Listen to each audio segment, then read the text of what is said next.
Europe 1, il est 6h41. Votre invité, Mathieu Béliard, Maxime Chipoy, directeur du site moneyvox.fr, spécialiste de la protection des consommateurs dans le domaine financier. Bonjour Maxime Chipoy. Bonjour. Merci d'être en direct avec nous. Ce matin, on va faire sauter la banque. Si elle ne le fait pas toute seule, en l'occurrence. Je vais commencer par la fin. Dans 5, 10, 20 ans, l'agence bancaire telle que nous la connaissons aujourd'hui, elle sera encore là ?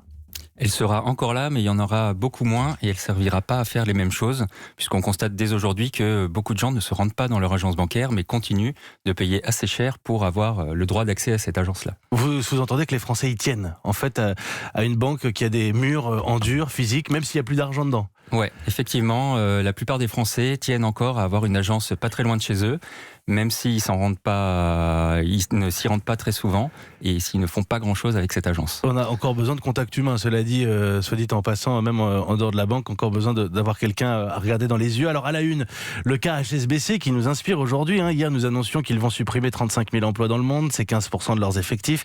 Pour la France, ces bruits qu'on entend déjà, plus que des bruits, la possible mise en vente de leur réseau d'agences, leur activité de banque de détail. HSBC, ce n'est pas le premier acteur en France. Est-ce que ça ne concerne qu'eux ou est-ce que c'est symptomatique de quelque chose de plus général ? Alors c'est symptomatique d'une activité qui est quand même de moins en moins rentable. En tout cas, je parle de la banque vraiment pour les particuliers, la banque d'à côté de chez soi qui est de moins en moins rentable. Et pour une grande banque comme HSBC, le marché français n'est pas forcément le plus porteur, ce qui fait qu'aujourd'hui, elle réfléchit à se débarrasser de son réseau complètement. Cela dit, il y a beaucoup de banques qui ont annoncé des suppressions de postes. Je m'étais amusé, entre guillemets, à faire une liste. Pour les banques qu'on connaît, HSBC, donc Société Générale qui a tiré en premier finalement, Barclays, la BNP aussi avec des plans de départ volontaires, puis à l'international, Commerzbank, Deutsche Bank, Unicredit, CaixaBank, Santander, toutes les banques dégraissent.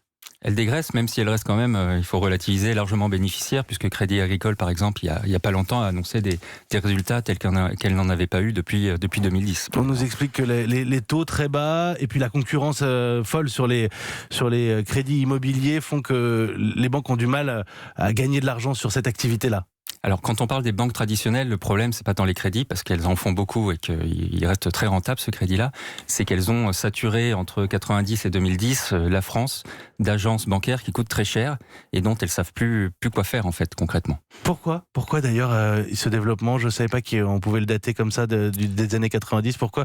Effectivement, quand vous allez, alors à Paris, c'est une chose, mais quand vous allez dans des petites communes, des petites villes rurales, vous avez plein d'opticiens et plein de banques. Oui, tout à fait. Vous avez parfois 4 banques dans les 4 coins d'un carrefour.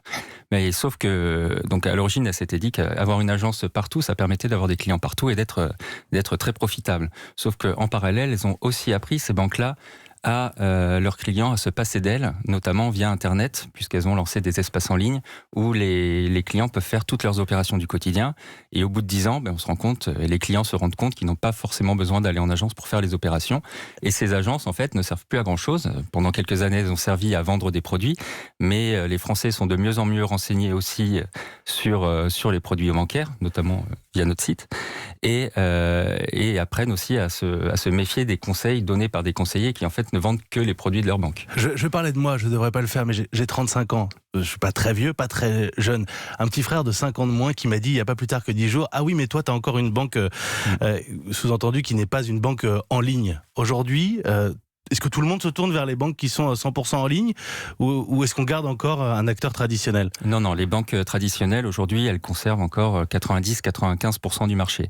Mais par exemple, si vous prenez les nouvelles ouvertures de compte, les banques en ligne font 30 à 40% des nouvelles ouvertures de compte. Parce qu'elles sont beaucoup moins chères, évidemment. Elles sont beaucoup moins chères, bien sûr. Après, vous avez aussi beaucoup de Français qui ne sont pas à 50 € dans l'année et qui peuvent, et pour ce prix-là, qui préfèrent avoir une agence à côté de chez eux. Mais c'est un luxe en fait d'avoir encore quelqu'un physiquement en face de soi pour parler de son compte en banque. En fait, c'est très psychologique. On veut avoir la sécurité. C'est pas rationnel en tout cas. C'est pas rationnel et en fait, les Français, en tout cas une partie d'entre eux, veulent pouvoir gueuler sur une personne physique si jamais ça se passe mal. Même si, en parallèle, le conseiller du coin n'a pas beaucoup plus de pouvoir pour régler votre situation que le conseiller au téléphone que vous aurez dans une banque en ligne. Alors, dans ce contexte-là, la Caisse d'épargne qui veut garder donc une implantation locale annonce qu'elle va proposer à des auto-entrepreneurs, des indépendants, d'effectuer le travail de conseiller commercial, de conseiller bancaire qu'on a d'habitude. Pourquoi est-ce que ça coince ?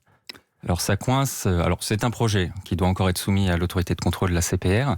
Ça coince parce que le métier de banquier, c'est quand même pas un métier comme les autres. C'est un métier qui repose essentiellement sur la confiance, et ça depuis 10 siècles au moins. Et là, la Caisse d'épargne est en train de nous annoncer qu'elle va ubériser le métier de banquier, et que les gens vont se retrouver face à des conseillers qui, tout en représentant la Caisse d'épargne, ne seront pas forcément des employés Caisse d'épargne. Donc il y a notamment, par exemple, un problème avec le secret bancaire, puisque d'après les textes de loi, si la personne, cet employé indépendant représentant la Caisse d'épargne doit vous parler de banque et doit vous poser des questions, elle va devoir vous faire remplir tout bêtement un papier lui autorisant à lever le secret bancaire pour avoir accès aux informations de votre banque, qui est la Caisse d'épargne, puisque lui n'est pas un vrai Caisse d'épargne. Et ça, on peut pas le permettre, en tout cas, permettre à tous d'accéder à ces informations, de pouvoir lever le secret bancaire. Vous dites, on ne peut pas ubériser la banque ? En tout cas, c'est compliqué et ça demande beaucoup de vérifications parce que apparemment la Caisse d'épargne n'a pas envie de leur faire toutes les opérations. Donc ça va devoir se gérer. Il va falloir gérer les accès informatiques pour ces personnes-là pour qu'elles puissent voir certaines infos mais pas les autres. Il va falloir gérer la formation, puisque le moindre employé bancaire a plusieurs dizaines d'heures de formation par an. Et il va falloir que la Caisse d'épargne contrôle énormément ce type cette activité. Bien sûr, qui est responsable finalement? Quelle sera la responsabilité entre la banque, cet agent indépendant? On va suivre ce dossier. Un dernier mot, Maxime Chipoy.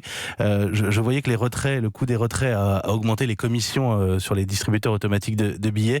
À l'avenir, je vois que beaucoup de pays nordiques se tournent vers le 100% numérique. Est-ce que l'argent liquide va disparaître? L'argent liquide je ne sais pas s'il va disparaître, ça me semble quand même compliqué, mais il va fortement se réduire. Il le fait depuis des années, par exemple avec le paiement sans contact qui s'est largement démocratisé depuis 5 ans. Ça risque de baisser. Mais on parle souvent des pays nordiques. Il faut savoir que la Suède, par exemple, est en train de revenir un peu en arrière. Elle était allée très loin sur la suppression du liquide, et elle est en train de se dire que ça peut poser des problèmes et qu'il faut pas aller si vite non plus. À surveiller donc, et on va pas tout de suite passer dans le nouveau monde. On va surveiller ces transitions, ces mutations dans le secteur bancaire. Merci beaucoup Maxime Chipoy d'être venu éclairer nos auditeurs. Je rappelle que vous êtes directeur du site moneyvox.fr, monnaie comme l'argent en anglais, Vox VOX, spécialiste de la protection des consommateurs dans le domaine financier. Maxime Chipoy, merci beaucoup. Merci.